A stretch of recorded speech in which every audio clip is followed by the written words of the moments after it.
Assalamualaikum warahmatullahi wabarakatuh. Hai semuanya, perkenalkan nama saya Aulia Nur Rahmah. Saya dari kelas MA 19A6 dengan NIM 111911139. Saya dari Prodi Manajemen Universitas Pelita Bangsa.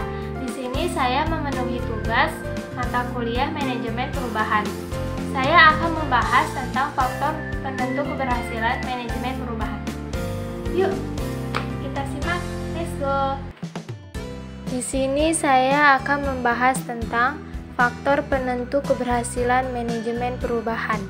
Pertama, ada faktor-faktor yang mempengaruhi perubahan organisasi.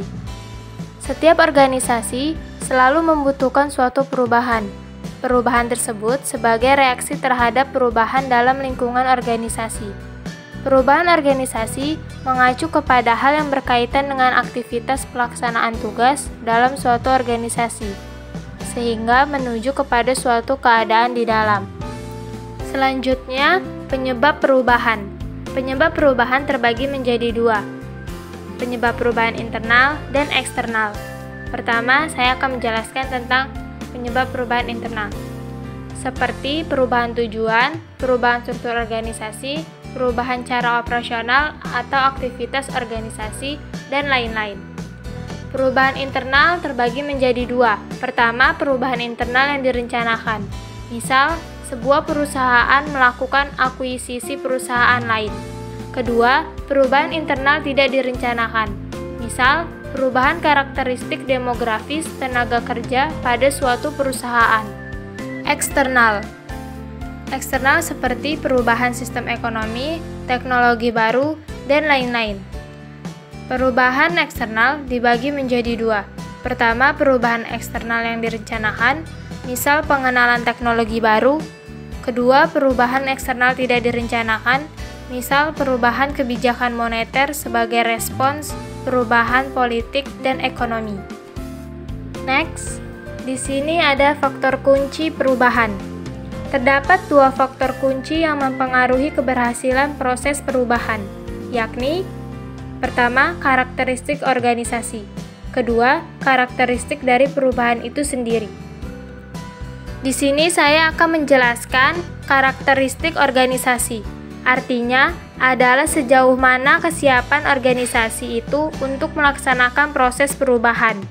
Dalam hal ini, kesiapan organisasi ditentukan oleh tiga aspek, yakni kesesuaian arah perubahan dengan jiwa organisasi, level, dan dampak perubahan, serta ada atau tidak adanya serikat pekerja.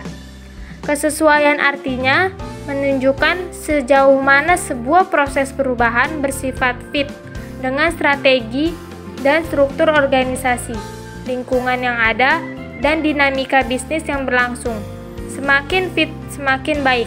Sementara level dan dampak perubahan menunjukkan sejauh mana label atau derajat perubahan dalam lingkungan organisasi dan teknologi. Semakin tinggi derajat perubahan, semakin kompleks proses pelaksanaan perubahan. Sedangkan faktor serikat pekerja merujuk pada kenyataan bahwa pelaksanaan perubahan mungkin lebih sulit dalam organisasi yang memiliki serikat pekerja yang kuat, terutama jika perubahan itu mempengaruhi masalah kontrak, seperti gaji, desain pekerjaan, dan fleksibilitas karyawan. Selanjutnya, ada 6 dimensi kunci dalam manajemen perubahan. 6 tema penting dalam mengelola proses perubahan adalah sebagai berikut. Pertama, arsitektur perubahan. Kedua, komunikasi. Ketiga, performance management. Keempat, cultural capacity. Kelima, leadership capacity. Keenam, individual and team capacity. Di sini saya akan menjelaskan 6 dimensi kunci dalam manajemen perubahan. Pertama, arsitektur perubahan. Terdapat strategi dan struktur yang jelas, serta tahapan aktivitas yang sistematis guna mendorong proses perubahan. Kedua, komunikasi. Terhadap media komunikasi yang bersifat reguler dan variatif untuk mensosialisasikan sasaran perubahan, dan juga mengkomunikasikan sasaran-sasaran yang telah berhasil dicapai. Ketiga, performance management. Sistem manajemen kinerja dan kebijakan pengelolaan SDM diselaraskan untuk mendorong tumbuh perilaku baru yang sejalan dengan tujuan perubahan. Keempat, cultural capacity. Budaya perusahaan dimodifikasi sesuai dengan arah baru proses perubahan. Kelima, leadership capacity. Nilai dan perilaku yang dianut leader sejalan dengan sasaran perubahan yang ingin dituju.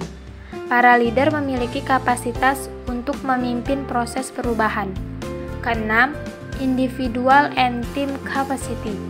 Serangkaian tindakan pengembangan dilakukan untuk meningkatkan kompetensi yang diperlukan bagi suksesnya proses perubahan.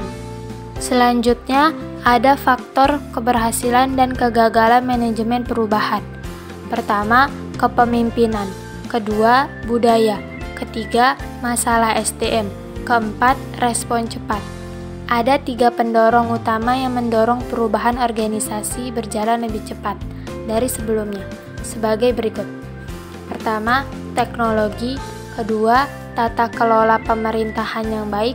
Ketiga, globalisasi. Teknologi. A. Mempengaruhi struktur organisasi, menentukan sifat pekerjaan individu, mempengaruhi sikap dan perilaku karyawan, dan mengendalikan struktur sosial nonformal di dalam organisasi, dan pada akhirnya menentukan kemampuan organisasi dalam meraih sasarannya. B. Merupakan pengetahuan, perangkat, teknik, dan tindakan yang digunakan untuk mengubah input menjadi output. Globalisasi. A. Memfasilitasi hubungan dan koordinasi di antara organisasi pemerintah dan non-pemerintah. B. Penguatan kembali organisasi tata kelola superwilayah. C. Peningkatan ketergantungan di antara negara-negara modern. D. Mendapatkan keunggulan era informasi untuk mengolah informasi. E.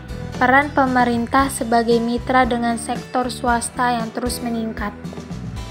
Kepemimpinan. Ciri kepemimpinan yang berhasil membawa perubahan. Pertama, dorongan, prestasi, ambisi, energi, keuletan, inisiatif. Kedua, motivasi kepemimpinan, pribadi atau sosial. Ketiga, kejujuran dan integritas. Keempat, kepercayaan diri, kemampuan kognitif, dan pengetahuan bisnis. Kelima, intuisi, kecerdasan emosional, dan kemampuan interpersonal yang unggul. Perilaku kepemimpinan. Pertama, kepedulian pada tugas. Kedua, kepedulian pada orang.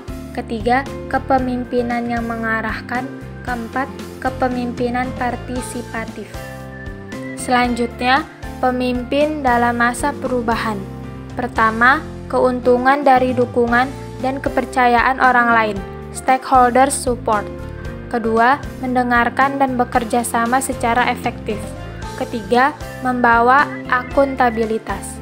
Transparan, dapat dipertanggungjawabkan. Keempat, memberikan umpan balik konstruktif kepada orang lain. Kelima, membangun hubungan dengan pelanggan, rekan kerja, dan anggota tim. Keenam, mengilhami dan memotivasi. Ketujuh, berkomunikasi secara terbuka, awal, dan sering. Kedelapan, menyediakan arah yang jelas. Oke, sampai di sini penjelasan dari saya. Mohon maaf apabila ada kesalahan dan terima kasih sudah menonton video ini. Semoga bermanfaat untuk kita semua.